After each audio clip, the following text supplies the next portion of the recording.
comme une connerie rigolote. Bah, justement, les marketeurs qui brandent le nouveau mécanisme comme s'ils venaient de trouver un truc extraordinaire, génial, nouveau, etc. Alors que c'est soit un truc pourri, soit un truc qui existe depuis toujours. Euh, Numéro un de ça, des gens qu'on ne citera pas de nouveau, qui t'expliquent qu'il y a une part de leur business, on ne dira pas laquelle, j'ai pas envie que ce soit identifiable, tu vois.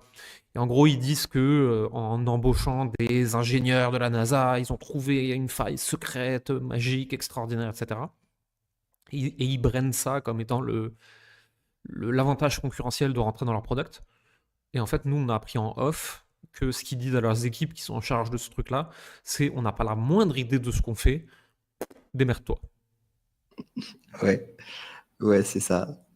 C'est ça, c'est quand même.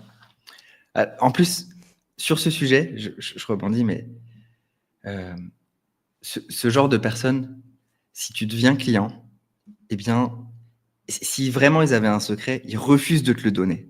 Ils refusent de te donner leur meilleur tips alors que tu as payé super cher pour rejoindre leur programme.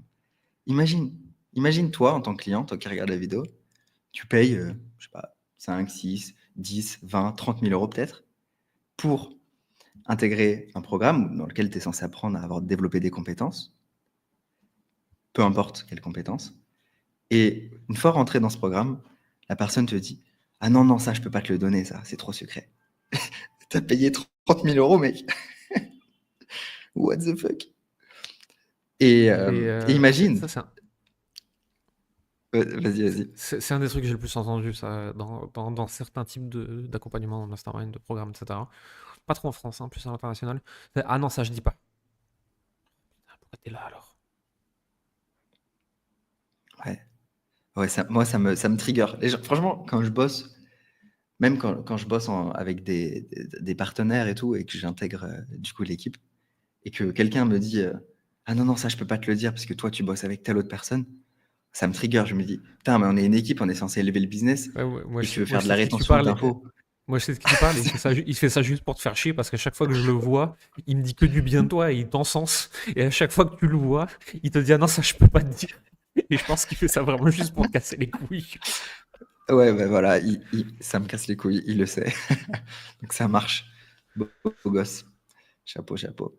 Mais en vrai, ouais, du coup, pour revenir sur le sujet de base, c'était des personnes qui vendent un mécanisme unique alors qu'en fait, ils n'ont aucune idée de ce qu'ils font. Ça, c'est quelque chose qu'on voit en fait, qu'on voit dans les coulisses et c'est trompeur. En fait, c'est des gens qui sont, c'est le type de personnes qui sont forts pour marketer du vide. Marketer du vide. Et derrière, quand tu intègres l'équipe ou quand tu parles à des personnes de l'équipe, tu, il y a des aveux, enfin, ils font des aveux en mode non, mais en fait, on dit ça, mais on sait pas. Nous, on est à l'inverse de ça. Et d'ailleurs, c'est pas une